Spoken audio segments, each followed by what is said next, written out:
before I do those, there's a couple things that I do also want to go over. And these things that I'm going over first are going to be posted in an announcement for everybody to see afterwards also, because they're pretty important. So those things. So we added a bunch of new rules um, to our server rules.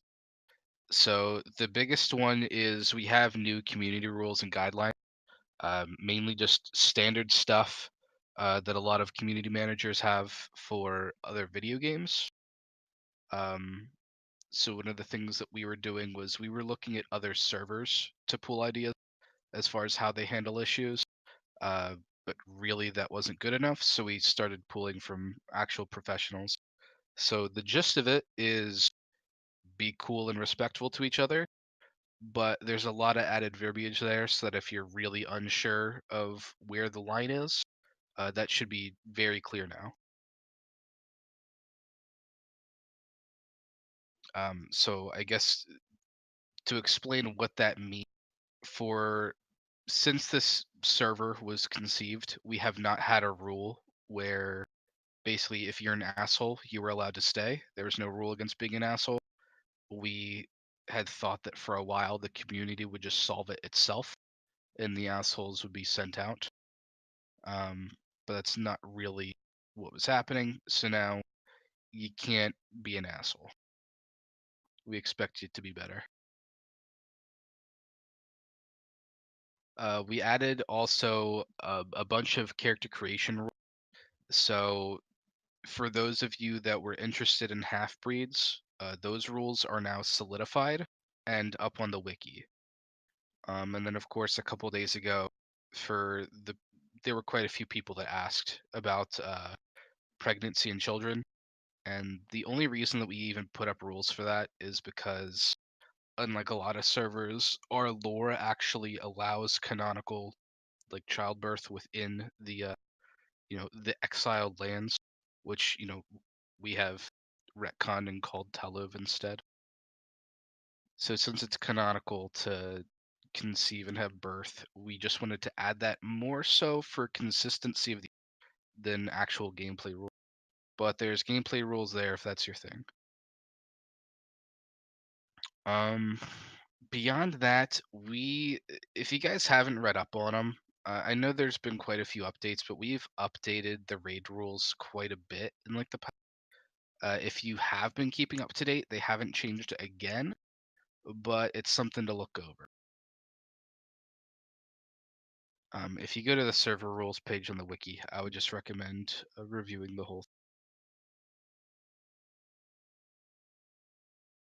So, with that said, I'm gonna get going into the questions. So, question number one: are we going to block people from deleting messages? So the answer to that is we cannot. Discord doesn't let us. But if you guys saw, we added in a new bot yesterday specifically for the purpose of tracking what people edit out of their messages and what people delete in the Discord.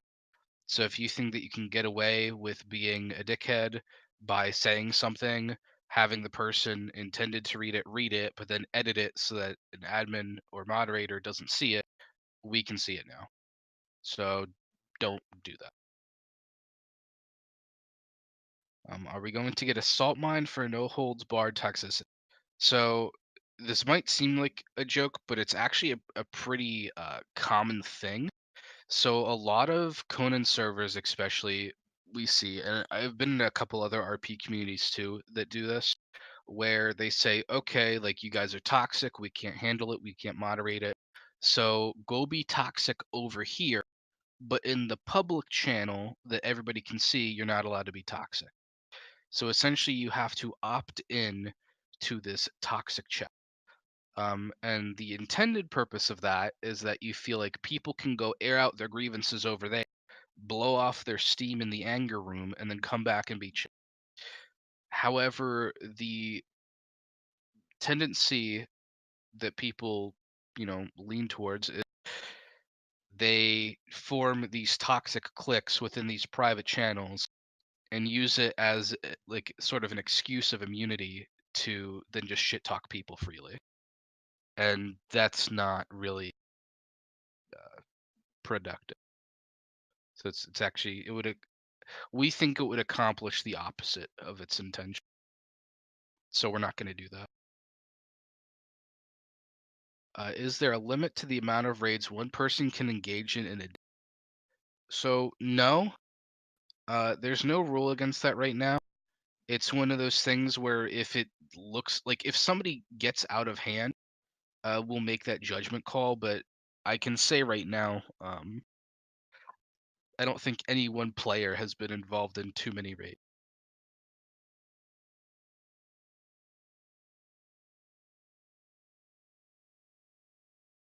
Does the raid timer begin with the raid ticket notice or after the ticket goes? So the timer begins when the raid notice, the I see a raid notice in the raid notice channel goes up. The ticket is uh, for the express purpose of coordinating the scene before hit, which it seems to have been working, but I'm definitely open to more feedback on how that ticket system has been working. Um, so I might get into that a little bit more later, but for that question, yes, the raid notice is when the timer begins, not the ticket. Do we begin to know I see a raid is coming during the ticket window or when it is posted in the raid? So this is the tricky thing. I'm gonna say people can get ready during the ticket if that's really what they want to do, because we have new rules in place where you are not allowed to build um, once you're aware that the raid's happening. So that's something that I think might be building off the above question, because I think the rules right now state that you can't build during the 15-minute. We might change it to where you cannot build starting when the ticket is open.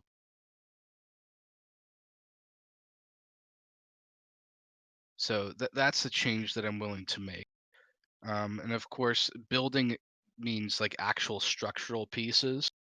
Of course, stuff like palisades, mines, traps, anything like that, you're allowed to build leading up to the event, or the event being the raid.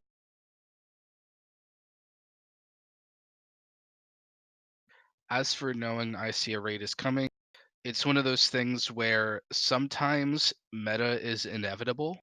We have to accept that we're playing a video game, and with systems like this in place, it's just sort of unreasonable to expect people to just freeze and stop and do nothing while they're discussing stuff over a ticket. So having that, the involved players having that knowledge while they're in the ticket is something. Can we get a handy dandy FAQ for muting or blocking people? So I don't think that it's necessary. You just right click somebody and hit block, or right click somebody and hit mute. As for how I feel about it, if that's what the question is, like I don't care. If you guys don't like each other, just do it. How are moderators or helpers chosen? Can we get a more concise listing of what they actually do and how the two roles are separate from the staff in an official capacity? So yeah, this is two questions here. I'll answer the second question first. So as far as a concise listing of what everybody does, I think that's maybe a separate Discord channel that we could make, and maybe a page on the wiki. I'd say maybe just a Discord channel, because generally the moderators will all do the same thing. And then the admins have their separate areas of expertise. So explaining that to you guys better would definitely, it's definitely something we. As for how they're chosen, helpers, I'd have to ask Amy on helpers. She's not here. I think helpers are handpicked out of the community. It's just like people that are being generally helpful and friendly without being asked to do so. We ask to help us out with the helper badge. And the helper badge is mainly just a badge that people can say, like, hey, okay, this person has that badge. generally supposed to be friendly, respectful, and knowledgeable. So if they can't get a hold of an admin or moderator, they could hopefully trust those. As for how moderators are chosen, um, I mean, I can just give you the brief history of, if there was less work to do, um, the three admins basically are the three that still are the decision makers. Ultimately, we are the only ones that are coming up with stuff like policy or making final decisions on disciplinary actions and stuff like that. The moderators we have brought on over time, three to begin with, and then three additional ones just over the past couple days to help us out with, the ever increasing amount of work that we have. So we picked these people because each one of them has been contributing to the server before we made the moderator uh, in different ways. They've all contributed in different ways, and we feel that they are trusted enough, and we've spoken to them enough that we can trust them in a position to help us out.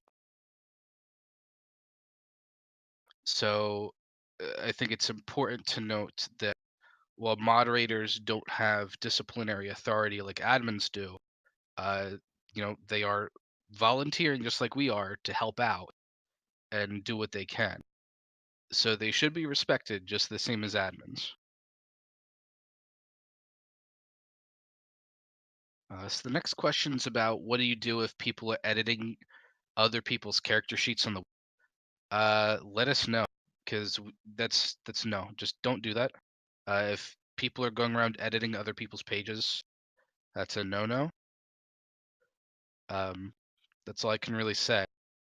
I think there's logs of you can see the account that makes the edit. So yeah, if somebody else edits your wiki, let us know. Will we ever have enforced sliders for min-max heights, hand size, or other slider? Well, we tried that a couple weeks ago, and basically because of oh yeah, but well, the restrictions don't actually work. So that's the reason I turned it off in the first place. Is I wanted to put restriction because IQOL has the potential to actually break the server. I'm not going to tell you guys how here, but you can literally crash the server with IQOL. But the problem is that if you make presets, um, you can just bypass the restrictions anyway. So it didn't make sense to have them.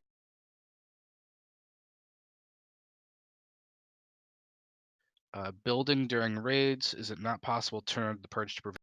It's one of those things. It's just going to be a rule that we have. An admin won't always be around in game to do stuff, and I don't really like the idea of flipping switches for when raids happen, especially because they have been, I think, consistently happening in like the dead ass middle of the night at like 1 or 2 a.m.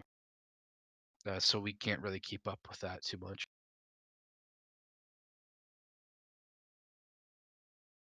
How far is too far and means you've left the raid? Can you just lead people on a merry chase to the ends of the earth and return? Can the attackers return after this? Yeah, so this is a tricky one. I'm probably gonna have to answer this later. I would say yes, there should be a limit to how far you can run. I would say in general, if the person's running away from their base, um, to say, I'll give an example of what I think is acceptable and what I think is not acceptable. So the defending player runs out of their base and just starts sprinting away. Maybe their intention is to lead the attacker away from the base. So the attacker chases them. They go on a wild goose chase. Now, two situations could spring from this. So if attacker A chases down the defender and kills him, and there's no remaining defenders in his house or base, I'd say that the raid is over in that situation. Now, if the defender runs around in a circle all the way out in the wilderness and then ends up back at his, would say that the raid continues.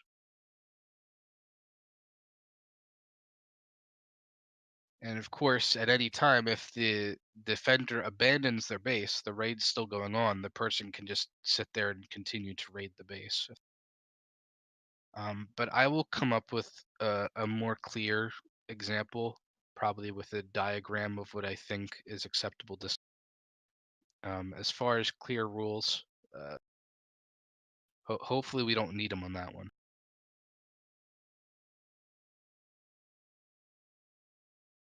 So next question is raid bases with not being able to turn back to get more bombs and the extra weight of them. Is this a tactic okay to raid base building? Can that base be built without a trebuchet before the raid timer? Okay, so you're talking about like making a raid fortification prior to the attack? Or I'll scroll down so you can clarify that one. Yes? Okay.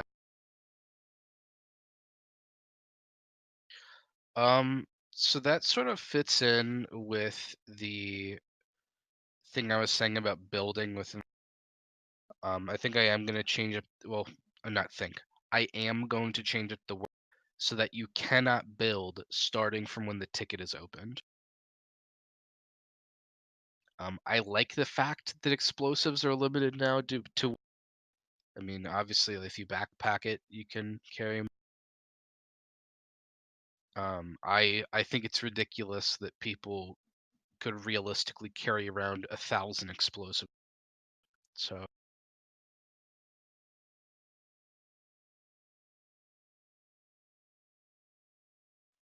if you don't want player confrontations in public and they've already blocked players, what is the next step if somebody continues to address you?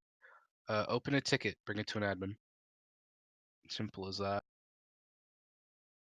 I will say, I guess to give some insight on how we deal with player issues, because that is one of the topics here, is everything we do is based off proof. So if you have an issue with somebody and they say something to you, we need the logs. We have a lot of people that do he said, she said over the couple months that we've been running this, and we, I mean, we can't really go on that. So I'm not gonna, give somebody disciplinary action or potentially remove them from a server that they've invested hundreds of hours in just because somebody assumed something about them or a rumor started or anything like that. So if you have proof that somebody is harassing you, absolutely open a ticket.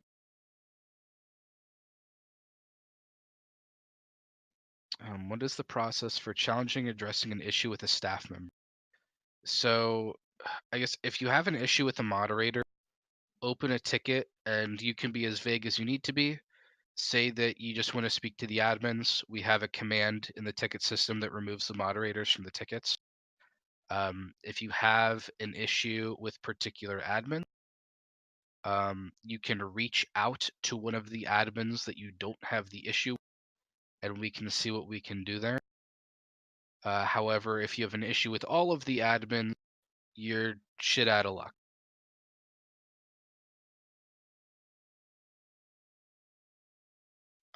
So the next question is about retcon.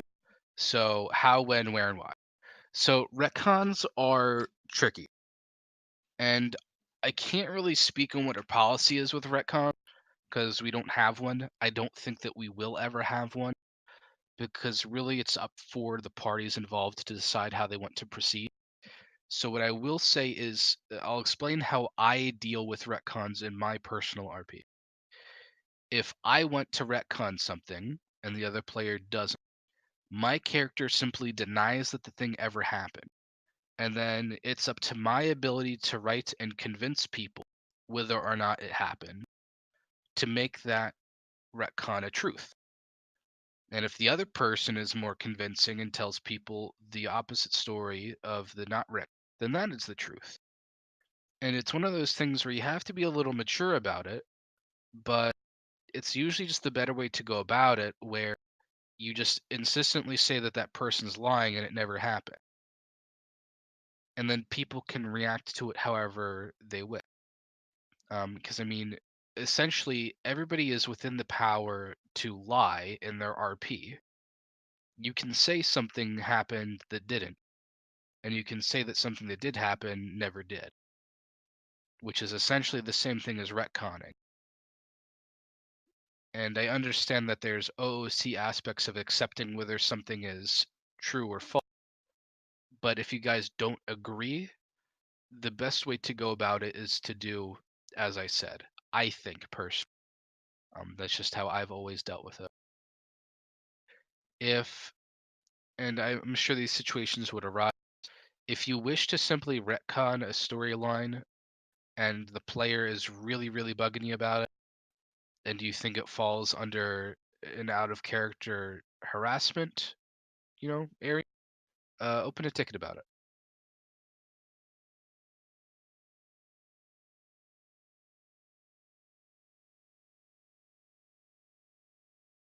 All right, so now we're moving on to a couple other questions. So, in the admin's eyes, when do IC consequences turn into griefing or harassment of the other player or players? And what steps are they able to do and provide to catch and deal with a situation like this before it gets out of hand? Uh, Frankly put, I do not think that IC equals OOC in any way whatsoever. I think that having an enemy that you want to take down is probably a natural part of this world. And before you guys freak out about that answer, if somebody is being an if somebody is being oppressive, I see, and you think it's really ruining your experience on the server as a whole, then reach out to that person out of character and see if you guys can plan and collaborate to direct the story in a way that better suits you. And if that person is an asshole to you out of character, then bring it up to the admin.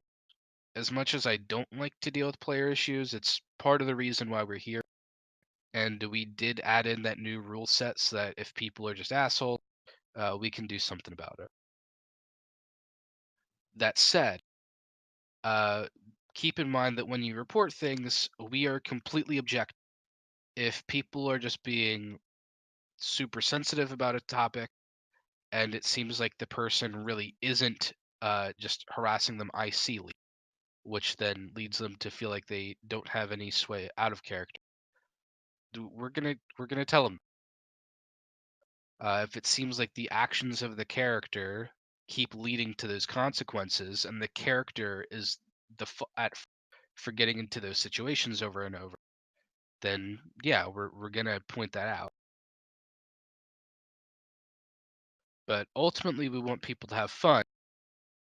But at the same time, there are consequences to your action.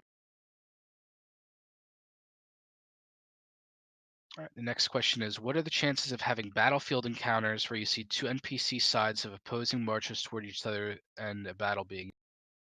Um, so I think I might need more elaboration on what this is at. If you mean that like setting up NPC fights that you could just happen into, uh, I mean it's possible. The thing is that i- putting in a lot of they literally just stand there and do nothing. If you have more than like 10 in a single area, they really lag out, especially on the server. So you would just see a bunch of soldiers standing there doing nothing.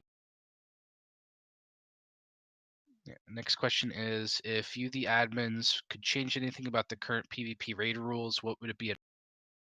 I wish people would follow them to a T and accept that there's consequences to their IC actions that could lead to PvP. And then both sides would be swell to each other, come to a mutual agreement, and then play it out and then be happy afterwards. That's what I would change. As far as the rules, I mean, for a more serious answer, I don't know. Our raid rules have been completely built from nothing to what we have now, as needs arise. Next question is, what are your thoughts to do in Your thoughts doing raids? Drop on death is temporarily turned off, and death announcements is temporarily turned on. Drop on death won't be turned off for raids or ever. I mean, drop on death is only going to be turned off for very specific admin run events. So admin run events where I expect you guys to die a lot. Of course, it doesn't make sense to risk your gear and your equipment just to get some rewards from a PvE event. Especially when the most deadly thing at those events is the friendly fire. For PvP, it won't be turned on. As far as the death announcements, that's something that we're definitely going to turn on.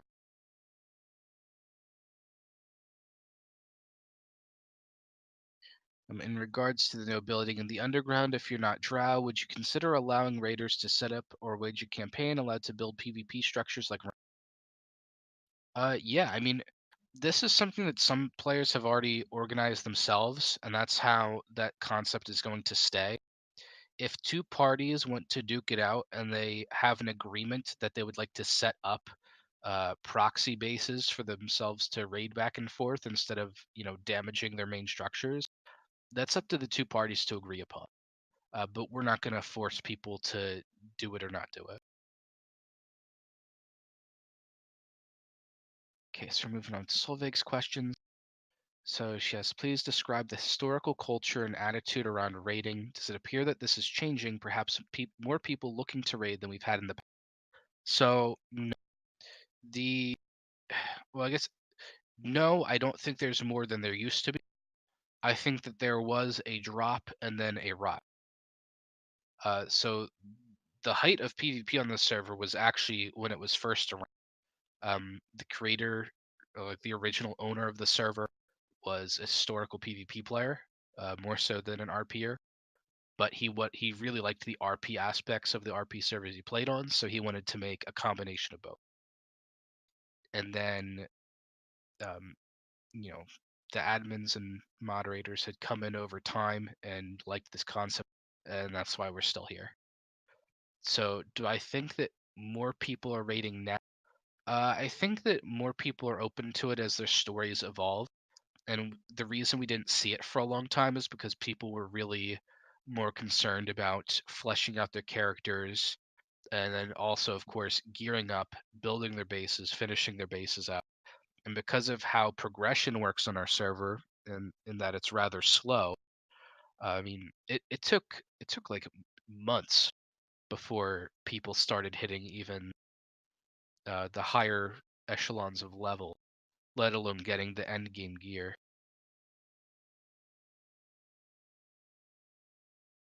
So I think we're just starting to see people get comfortable with their characters' progression, and that's why their stories are leaning towards rating. Is there anything in place that would help protect those clans that are looking for a peaceful existence from aggressive clans that may find RP reasons? And find is in quotation. So yeah, I mean, here's the thing. I I am not against a character that's just simply a do no gooder that goes around causing trouble. However, with the ticket system that we have in place, the admins, me in particular, have to oversee this conversation. And if some dude is being unreasonable and going around just destroying everybody's base, ultimately that's bad for our server. That's bad for the community. So we're not going to let that happen. So this is where, and it might be asking a lot, but the community really has to trust us, the three admins that overlook these things, that we are going to be making the right decisions when it comes to what is okay and what is not okay. I see a lot of the concerns that we are getting are from people that aren't directly involved in the conflict. And while that's understandable, um, you know, it's, I hope that people will learn to not be concerned about these things because nobody so far has caused a conflict without any sort of provocation. And now the levels of provocation absolutely vary, but then so do the nature of character. You have hot-headed character, you have reasonable and just character. Characters get violent for all sorts of reasons. So, as far as my advice for people that don't want to, draw the attention of somebody that might want to attack, is to be generally nice in character. And if somebody is being an asshole, you have to sort of look at it like how you would react in a real situation. Is your character a hero? Are they going to stand up for what's right and then possibly draw the attention of that asshole? Or are they just going to sort of like slink back and accept it and move on and pretend like it didn't happen? Because the latter option there is what'll make it so that you don't find conflict. So the next question is, what about when playtimes differ between the attacking and defending teams and someone gets a raid notice 10 minutes before they were going to log off? So yeah, that's actually in the rules. If you are logging off, then yeah, absolutely, you can log off. You can postpone the raid, and that's something you work out in the ticket. Now, if you are using it as an excuse, so I think we also have this in the rule, but if you use that as an excuse and then say just hop on an alt to continue RPing or playing the game, and the only reason you logged out is to avoid that's gonna be a no-no. But that's something we'll confront the player about and discuss with them before we just move forward with saying, "Oh yeah, you can raid them. They just logged on." All right, and then the final question from Solvig is, what about clans where one person stays up an hour or two after most of the clan is in bed, leaving the clan mostly so that's up for the ticket to decide how we want to proceed with it. So when we open the ticket, it's the people in the clan versus the person requesting the attack. So if you want to request like, hey, nobody's on, can we do this tomorrow? They can say yes or no. But generally speaking, if there's one person on at that time and that sort of fits their goal of what they're trying to accomplish, it only makes sense that attackers would attack a base when it's, you know, uh, less fortified, I guess we'll say.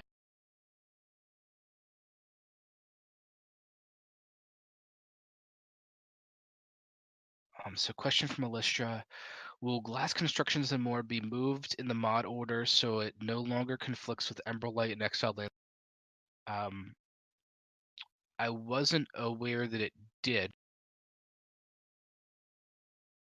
Um, yeah, I'm not sure what the confliction is or what the cost would be of moving it. I know that we have a mod order for a reason, but I don't remember the exact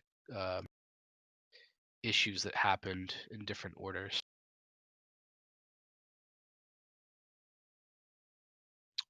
So Sigvard's question, so it's a long one. Let me see if I can cut it down a little bit. Okay, so Sigvard's saying, and yes, we have some lag issues with the NPC A. Now, the solution to this is we'd have to do two things. One, we'd have to cut down the amount of data in the database. Two, we'd have to cap how many people are supposed to play on the server. So when you hit certain thresholds for population, it gets progressively worse. The recommended players for a Conan Exile server is 40. That's the recommended maximum. Of course, we regularly go well beyond. Then, literally, as you increase each one player, you see incremental differences. But there's big differences, for example, at the 5 and 10 player marks. So 50 even is acceptable. Sometimes when we get to 50 players, the server's still running fine. But when we get to 55, 60, 65, that's when the lag starts getting bad. And the problem is it's just the way that the game's coded. It's not meant to handle this many players. So it's something that, while we agree isn't the best and, even frustrating at times, Like we can't do anything about it unless we just cut off the amount of people that are allowed in the server at once. And at this time, at least, we don't think that that's the best solution. Because while that stuff is fun, and like me personally, I create a lot of PvE content for you guys to do, but we're here to RP first and foremost. So as long as you guys are able to do that, and we're able to get more people involved in, that's our main goal. Is there consideration for longer nights or day cycles, perhaps 4 hours with 2 hours, or 4 hours of light with 2? It's something I could probably put to a poll. I personally don't care.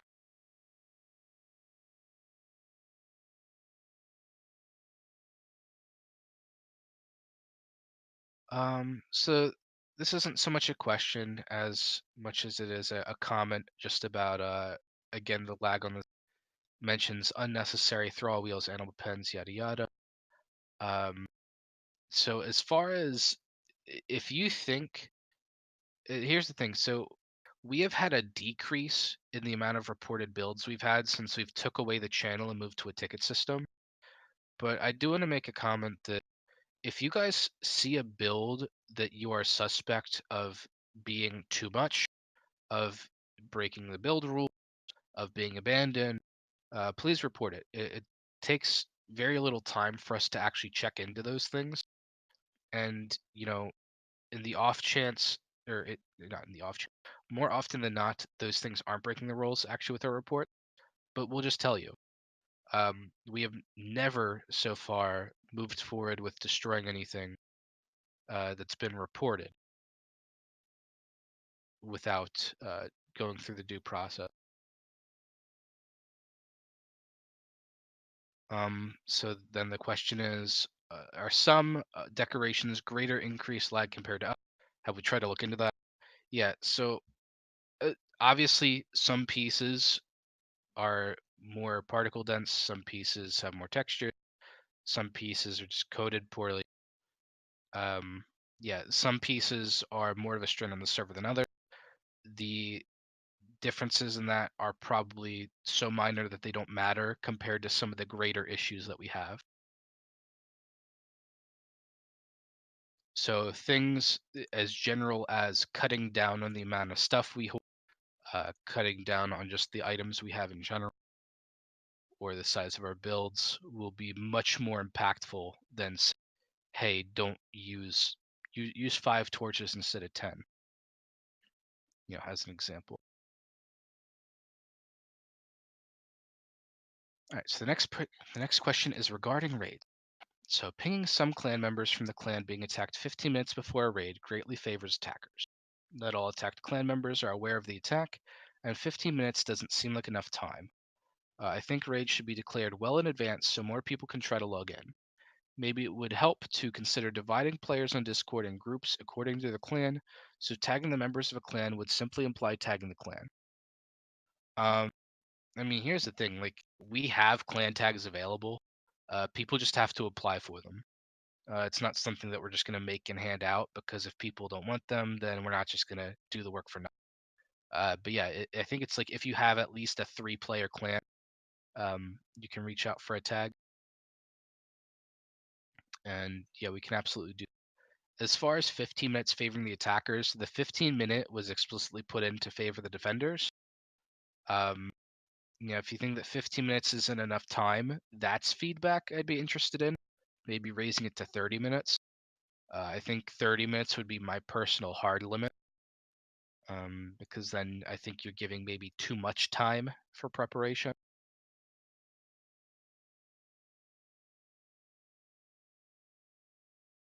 But yeah, as far as notifying people, that can definitely be done better.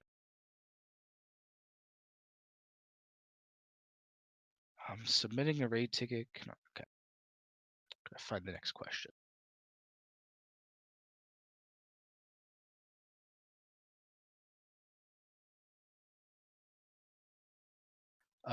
So Debaja asks, I have logged in twice this week, and both times I've had to reset attributes. It cost me 10G the first time. Is it possible to not have to pay 10? So the reason your attributes are resetting is because of the Funcom bug with their stat reset. So if you guys are having your stats reset every time you log out, what you have to do is log in and tab over to your feet page. So your feet page pops up a message that says that everything's been reset. You have to click that and then put a point into your feet. Tell me that um, you had the reset happen, and I'll reset it and have you just take your racial kit for free again. And then, as Gloria said below you, I have been refunding the 10 gold to the. There was like less than 5 people that actually did the stat reset before this patch came in and just gave everybody a free reset. So I'm definitely willing to refund that to you. So just open a ticket about it.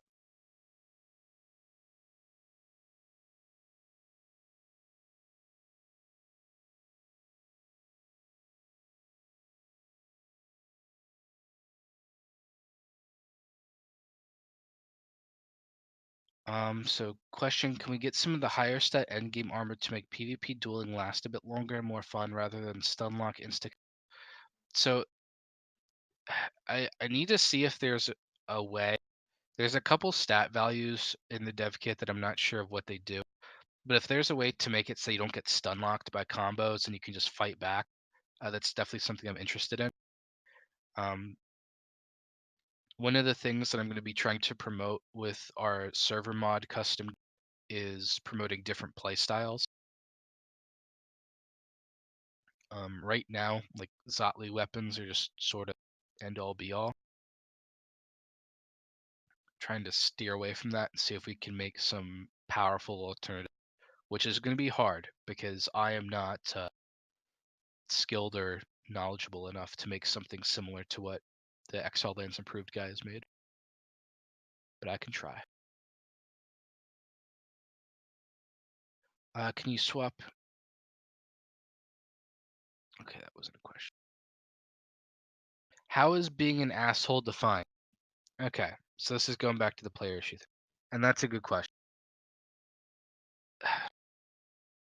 I guess the easy answer is it's defined subjectively by the admin. It's something that unfortunately, like, that's sort of the stance we have to take.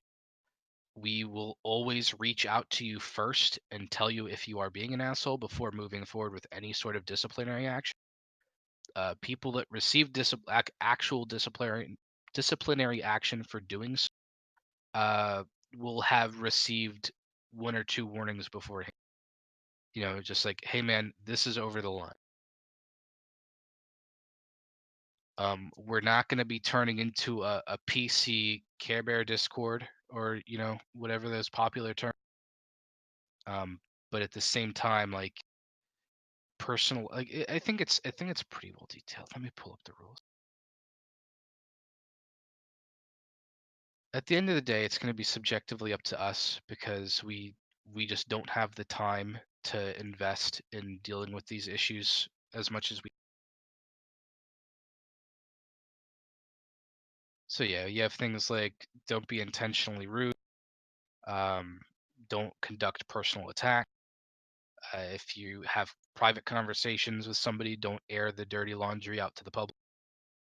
Um, no threats of real life violence, no illegal content, no sharing personal information about no hate speech, and no discussion of politics or religion.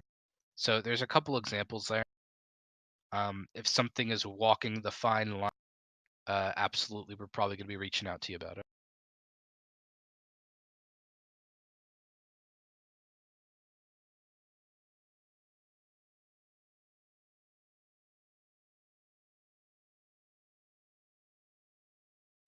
Sarcastic, yeah. Here's the thing. I, me personally, like, if your joking is in good faith and you're being sarcastic, like that's not like you have to be malicious under this new rule to get in trouble. You know, calling somebody a name that you're not friends with that is offensive would probably be walking the line. Sarcasm is definitely not walking the line. Sarcasm's fine. Question: will the stealth spell be brought back into the? Yes. So I was actually just doing some testing today with Fist of Essence. I'm working with the modder to get that back up and working. For those that don't know why the mod was removed, it's because it was causing desync issues with building pieces and ultimately was like just making the server unplayable for some people. So we have a test server that we're testing that stuff on to see if we can find a fix. But yeah, I mean, I've put hundreds of hours into developing the magic system here, so definitely plan to bring it back.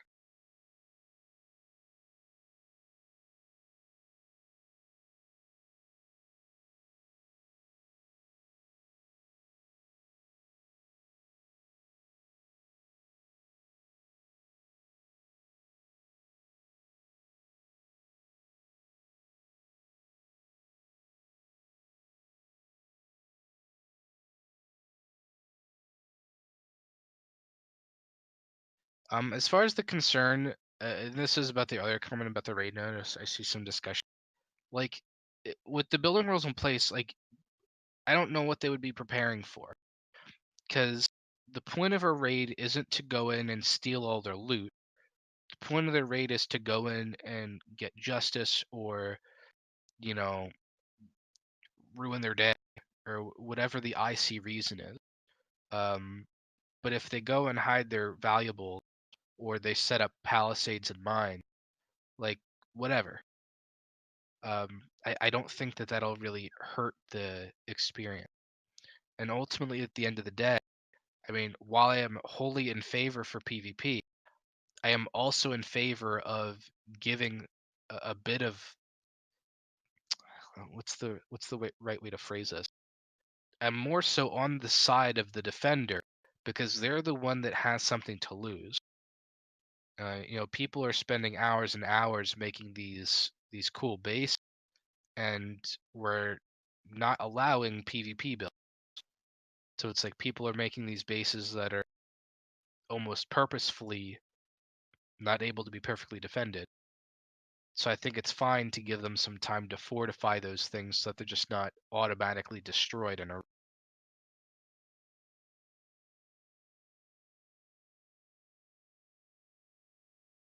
I'm as a concept I'm totally fine with the attacker being disadvantaged.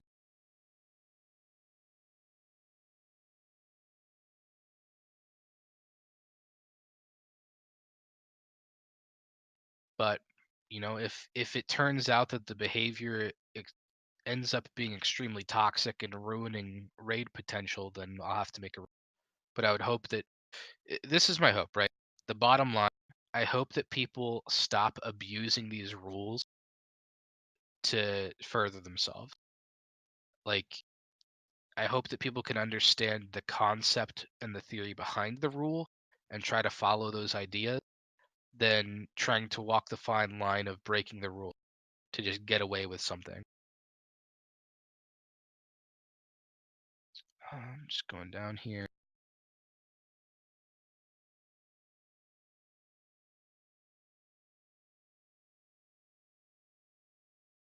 Okay, so I found another question. Is there a limit or will it be a limit on race population counts ratio? No. People can play whatever they want. As long as it follows their character creation rules.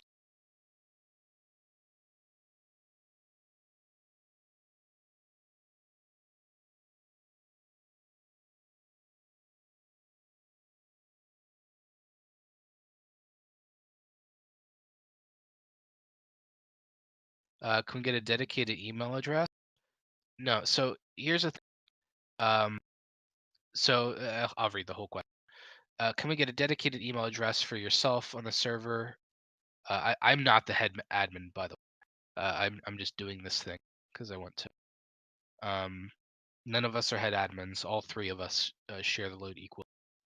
If that ever becomes a thing to challenge. So this is in regards to me saying if you have an issue with another admin to take it up with a different admin and bring the issue to them.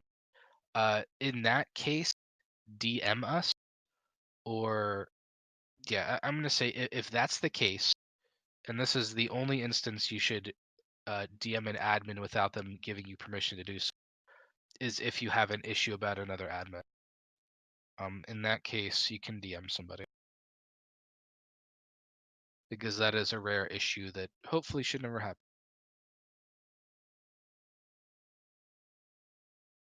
Are there any, don't are stop DMing me. God damn it. Are there any planned limitations on player builds? I've seen some recent builds by solo players of huge base. Yeah, so this is a part where we kind of need your guys' help to police this for us. Report these builds in tickets. We do not have the time to go around and audit people. We do have a max limit. Um, but yeah, we don't personally have the time to audit people. So if you can do that auditing for us, sort of do your part, we can definitely look into it with report. But we're not just gonna fly around the world and pick people out.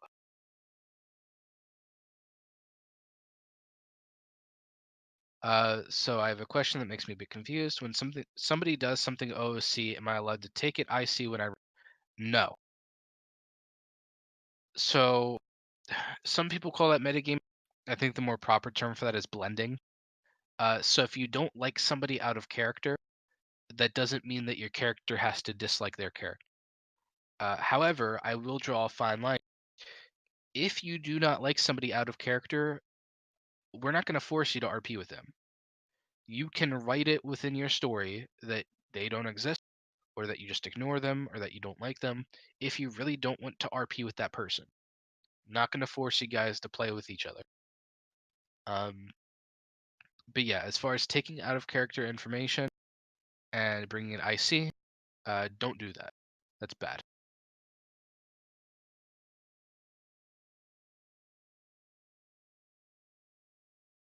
If we want to create a new character, can we put in the ticket so that we can get a name change and such without having to level over? Yes. However, if you do this frequently, we'll probably we'll stop you at some point. I don't have a hard limit for that, but in general, don't make a habit of remaking your character. But yes, that is something we can do for you.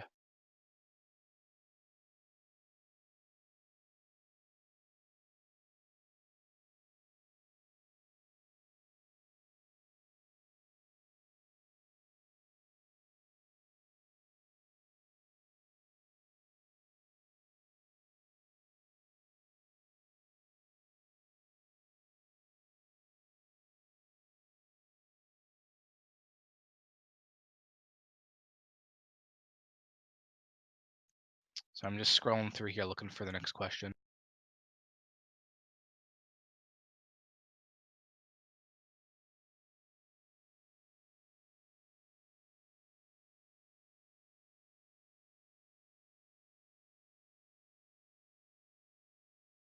So here it is. If a raid goes accidentally too far and something is unintentionally destroyed, can there be some sort of system where either the raiders have to fix what happened or can the admins step in? Mediation discussion happening, of course. I should specify if the attackers feel that they accidentally destroyed something not to defend. So as a general rule, I'm going to say this. Do not expect the admins to restore anything ever. We have some rules where we do restore stuff in certain situations, but it's mostly if it's like, okay, the server itself fucked you, then we restore stuff. However, in any situation, never expect uh, your stuff to get restored. The original owner of the server would be rolling in his grave if he found out that people were getting stuff handed out, even if it's stuff they legitimately lost in a shitty situation. The server owner is not dead, by the way. He's just not owning the server anymore. He's still alive.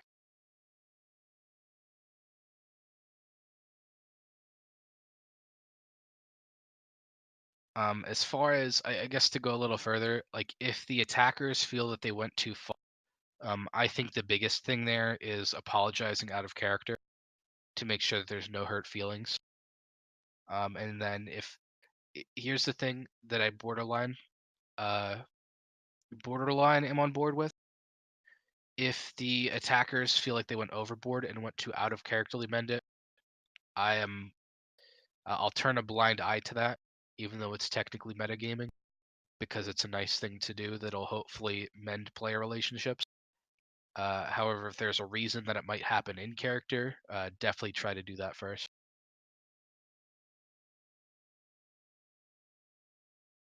What I would rather see is if the attackers themselves uh, don't want to help in character. If an allied party or a more friendly party would come in and help the defenders that had gotten their stuff destroyed to keep it more in character.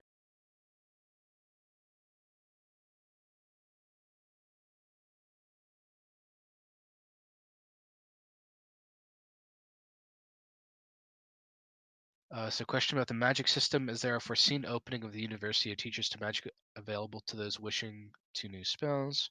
Possible opening spells that are still open to replace spells that So currently the only spells that we have available to us are the Thrall Wars ones. I have completely disabled the magic teaching NPCs because right now they just have dead data as rewards, and that's not really cool. I mean, if people still wanted to do the quest lines for the hell of it and just not get any, like I guess you can, but and I did mention earlier we are planning to bring Fist of Essence back as soon as possible. I mean, that's one of my favorite mods, and I've been working with the mod creator to test it, and hopefully we can get it back on soon.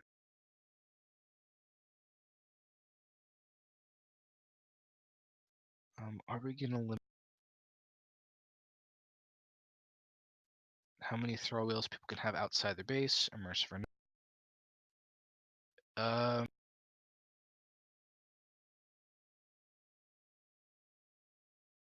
So in terms of the spawn points of the Thrall Wheel build, that's something that I took care of in a very crude and unprofessional manner the other night, where I just went out and cleared out the Thrall Wheels around New Asgard. So what we're gonna do is we're probably not gonna do it during main, but I'm gonna do the same thing moving forward, where we have an event. So like there's an in-character reason why that entire little slaver block just got destroyed of everybody's Thrall Wheels. But next time I'm gonna give people a heads up so that if they have valuables in those things, they can go and take them or pick stuff up or dismantle it to get the resources back.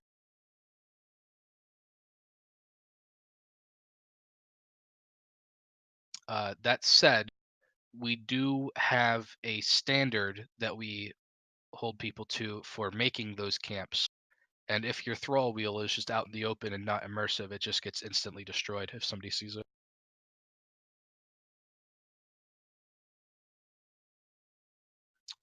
As far as the comment about the canopy outlook and how close you can build the spawn, uh, world bosses, you're not allowed to build uh, like next to if they're like admin spawn. However, the overworld bosses, I don't give a fuck from the vanilla game. As far as the spawns go, as long as the thing is still spawning, that's all I care about. If people have their base and they have thralls that are defending a spawn point of something, well, that is an in-character reason to raid them. They're kind of an asshole for doing that, so they kind of deserve to be attacked, if you ask me.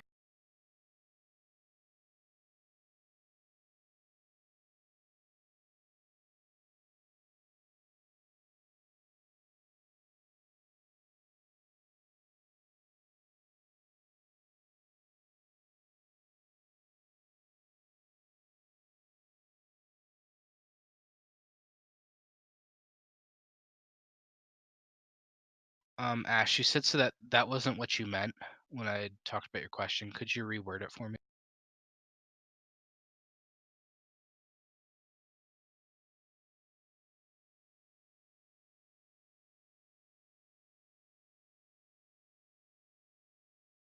Because some people spoke up for you and tried to clarify what you meant, but I'm not sure if that's what you actually meant.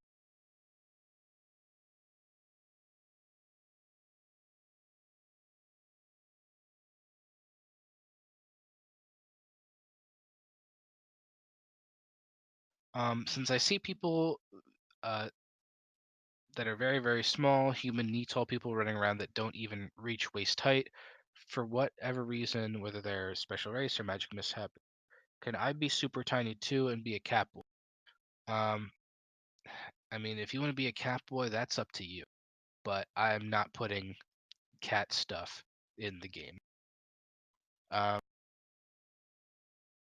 as far as the super tiny stuff, there are standard heights that halflings and goblins are allowed to be. If somebody is super tiny, I know there's one player that has sort of been grandfathered in that is just he's been here before any of the admins, I'm pretty sure, and that's just his story is that he's super tiny, but he barely ever played.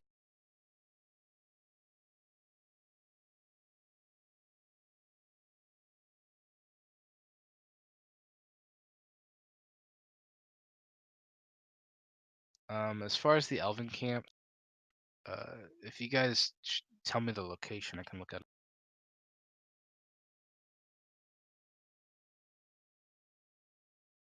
So if somebody does something in game and claims the OOC, is it okay if I still take it? So that's up to you. I'd like you to discuss that with the player. Um, Generally speaking, if they say it's out of character, I'd prefer if you don't take it in character. However, it depends on the context of the situation. If they do something and say, "Hey, man, it's just out of character. Don't worry about it," but it was a pretty grievous offense, then you have the decision to make it in character because, I mean, this is a role play server and people should be doing stuff in character. But it really depends on the situation, both the context and what actually happened.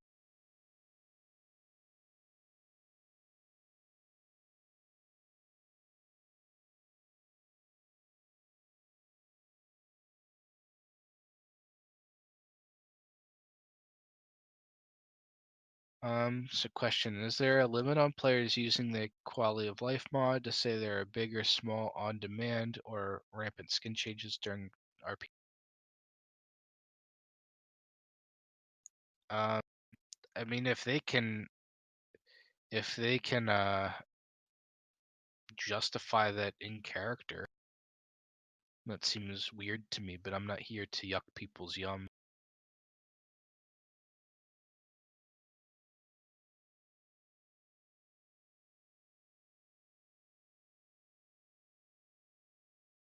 Um, so question, does that mean the suggestions on the wiki for height are official?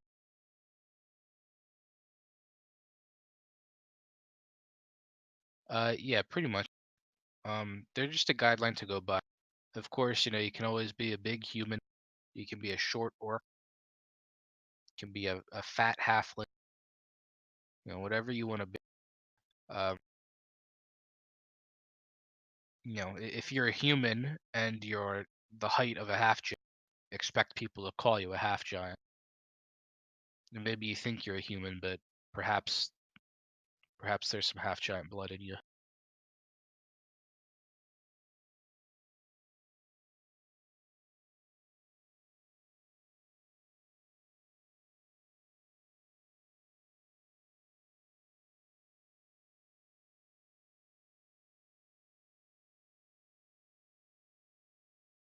Um, do not use this channel to air your personal grievance, please.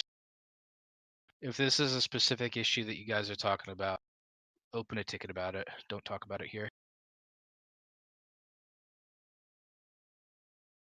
Can we get a ruling on Lifeblood Spear? Yeah, it's banned. It's a banned item. Any other item in the game is okay, not Lifeblood Spear. If you want to use it for PvE, fine. But if somebody calls you out because you're using it for PvP, that's something's gonna happen. I don't know what. I hope it doesn't happen. But question: I've heard that people that are extremely small can't engage in PvP. Is this true? Players roll a tiny dude or doodad. Thank you for including both. Just to be like, haha, you can't hit me and fell every giant they see. Uh, no. So, I mean, if you're a halfling or a goblin, uh, I mean, that's a benefit of your height. But if there is a rule explicitly against purposefully adjusting your height for a PvP advantage. So if somebody adjusts their height to be smaller for PvP, that's wrong. You should be your legitimate character height for PvP. And if you're a half giant and you have trouble hitting the half, then okay, man. I mean, that's canon.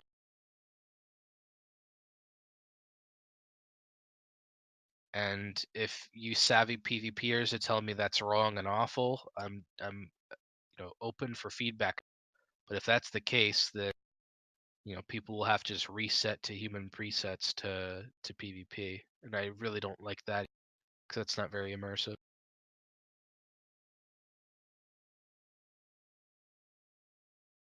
If a specific player is maybe too small, definitely let me know about that too.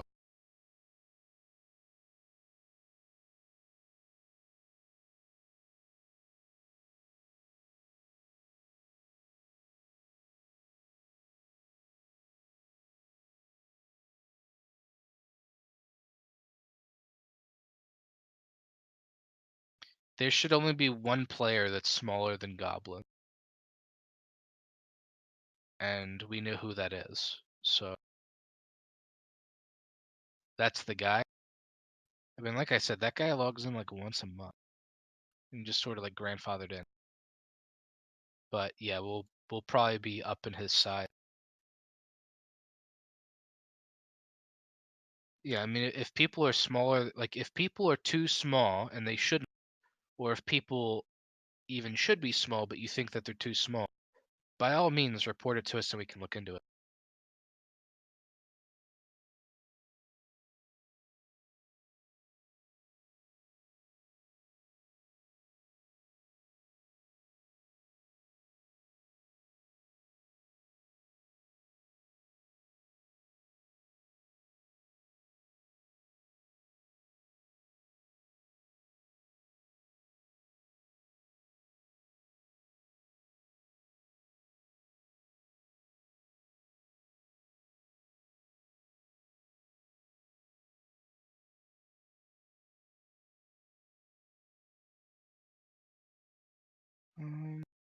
Let's see. I'm just scrolling through. Did I miss any questions?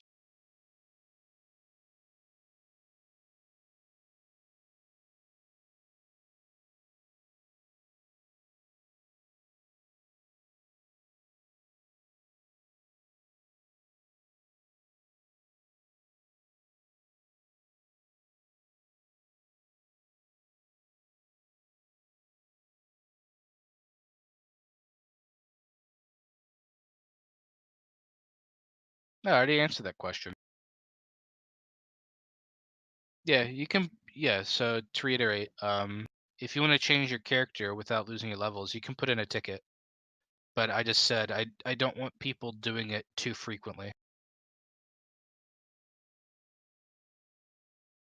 So what armors are banned, or armor and weapons are banned for you that you can get from farm? The only weapon that's banned is Lifeblood Spear because it's actually kind of ludicrous how powerful it is. But like I said, if you use it in PvE, whatever, just don't use it in a PvP match.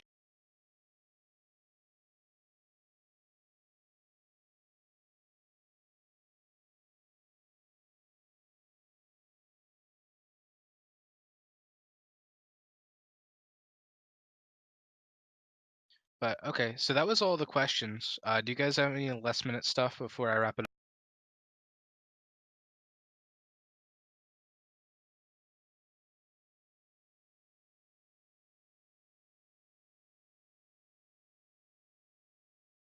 Will the Chaos Armor price be adjusted? No. Um, it's yeah, I know for the new economy. Uh, over time, there's going to be more and more stuff and more ways to make money. So please wait for that. Can I give you a rundown of some of the events that are coming up? Well, so here's a little spoiler on how I do event. I wake up and have a thought of something that would be cool, and if nothing is planned for that day, I just do it that night. I don't really plan out of it.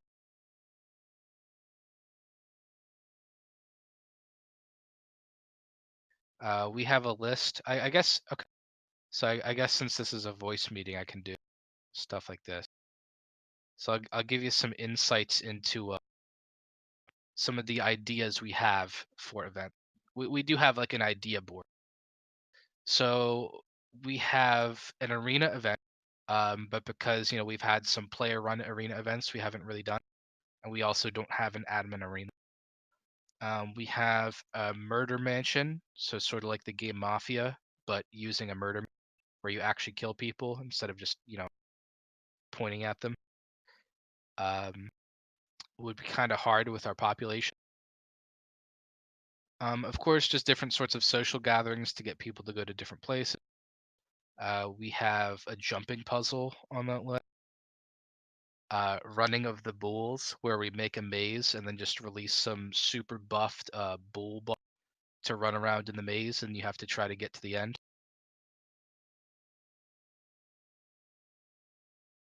Um, Slave auctions we've done, regular auctions we've done.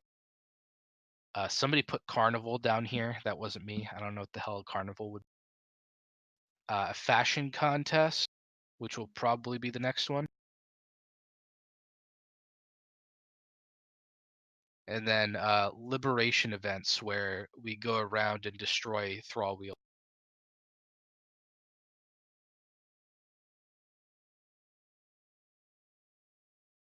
So those are the ideas we have. But a lot of the story stuff too. The story stuff just sort of comes out as it comes out, like the recent crack in the veil thing.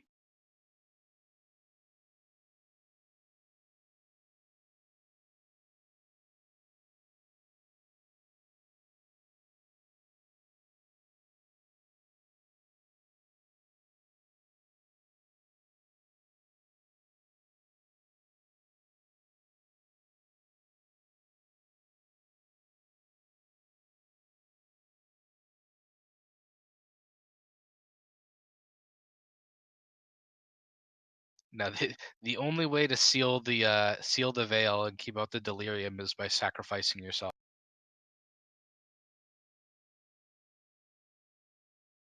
So cruel by all means.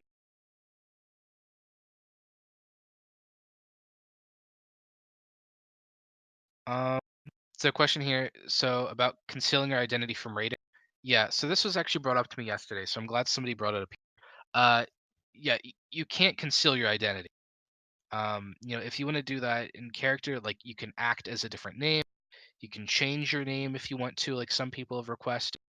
You can put on a mask, change your Steam name so people don't, or to try to cut down on people metaing you. But if you attack a base, it's IC knowledge exactly who attacked. Um, Again, you can call this metagaming, but at the end of the day, this is a video game, and that's what's fair.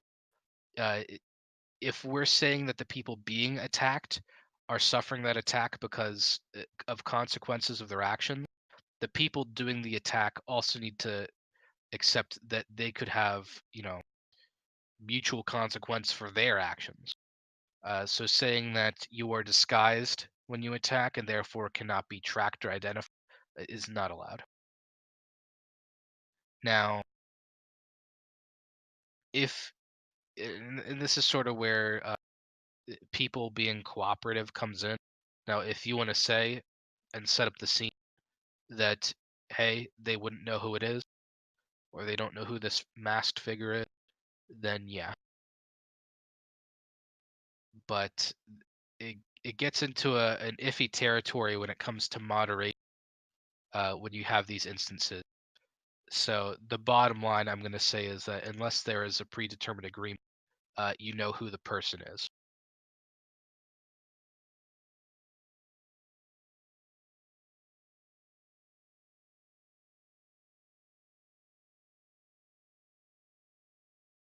So next question is, do we have more information on the delirium that a researcher might discuss?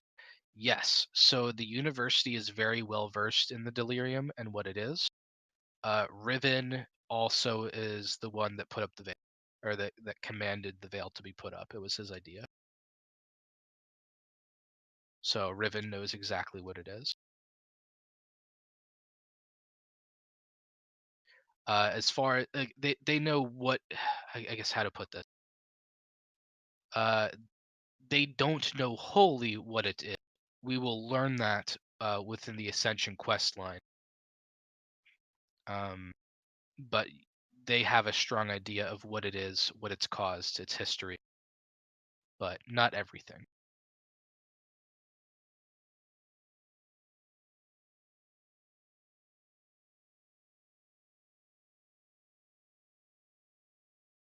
Some people believe that the delirium was caused by too many people using warp stones all at once.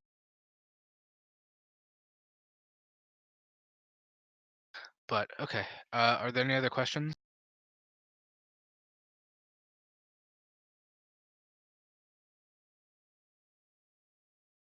Are you allowed to farm quest dungeons, or is it one and done?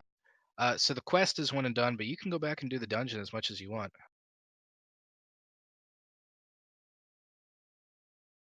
Yeah, I mean, I would prefer if people did the dungeons as I make them.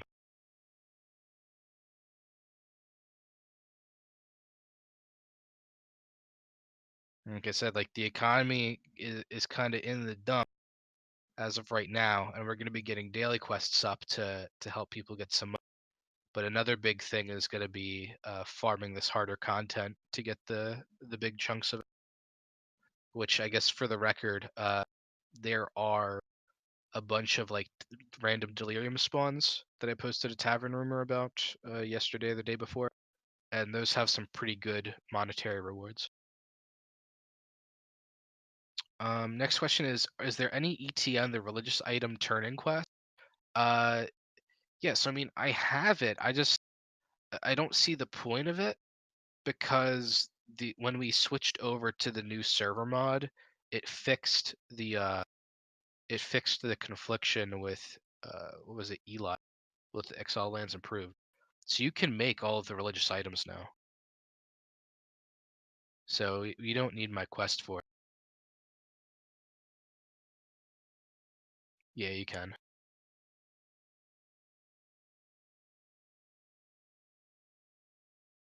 Since there's a whore system, can you basically whore out anywhere, or does it have to be in Tortue? I mean, look, what you do with another player and with the price that you agree upon, that's between the two of you. But the NPC whore system is exclusive to Tortue.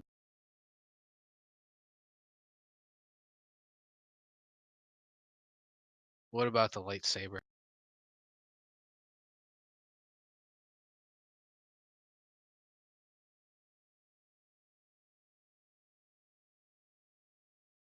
People, I don't even know what you're talking about. This isn't Star Wars. I did? I don't think I did. That doesn't sound like something I'd do.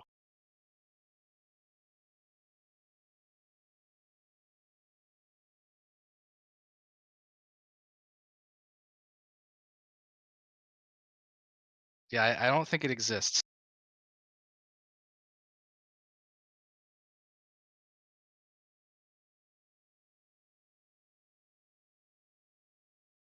Okay. Yeah, I'm obviously trolling. The lightsaber, like, I don't know what to say. It's a fun item. I gave it out to somebody that is like literally. I'm not gonna. Yeah, sorry for adding you whiskey, but literally like one of the richest people in the server, and I trust that they're not gonna go around and. I mean, it's honestly not the best weapon. It's pretty good and it looks hilarious, but it's not the best weapon by far.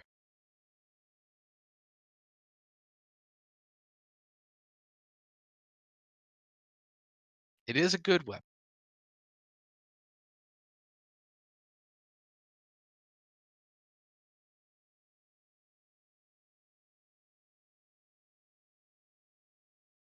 So the next question was, can you buy glory? Um, iffy on that one because so here's the thing about Pippi items is I generally like to make Pippi items available to everybody, and so far the ones that we've given out to people have been okay. Um, one of the things I'm always worried about though with the Pippi stuff is how customizable they are and how badly they can actually break a server if somebody just wants to be a dickhead. So like with the Glorbs, you could literally make a super fast and just like trigger somebody's epilepsy. So I'd just rather not put that power in somebody's hands. What I would rather do is if you if you want an item for decoration that you can't get because it's, admin only, make a ticket request about it. I don't mind giving you an orb that we place under one of the admin clans so that we have to edit it. But we can definitely work on you with it to give you the aesthetic that you want.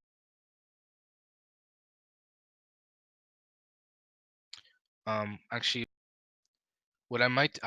I'm just gonna make that a quest. So the quest will prompt you to open the ticket, so that I don't get flooded with glorb requests.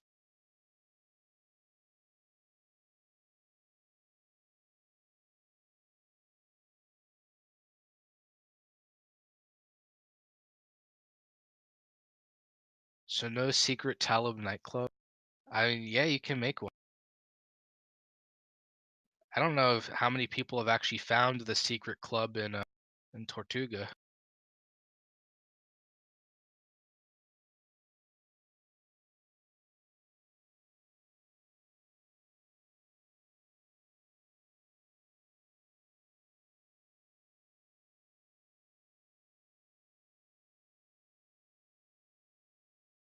All right. Any more questions?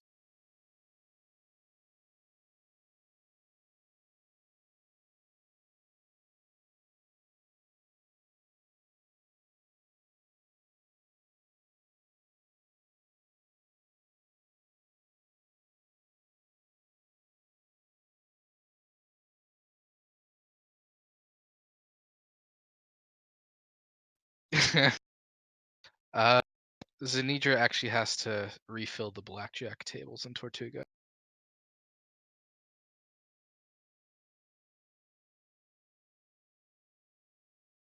But yeah, we can put that on the list of stuff to completely forgot about that. When will I RP with you guys? Um, I don't really have time to do that. I would like to RP, I just don't have time.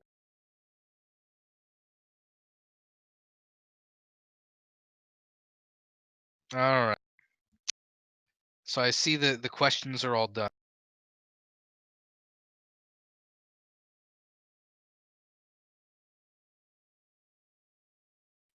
Thrall. Okay, yeah, Thrall Wars basic material. Sakarium was making this quest. I don't know what his progress is, but if you ping him and ask him, hopefully he can tell you.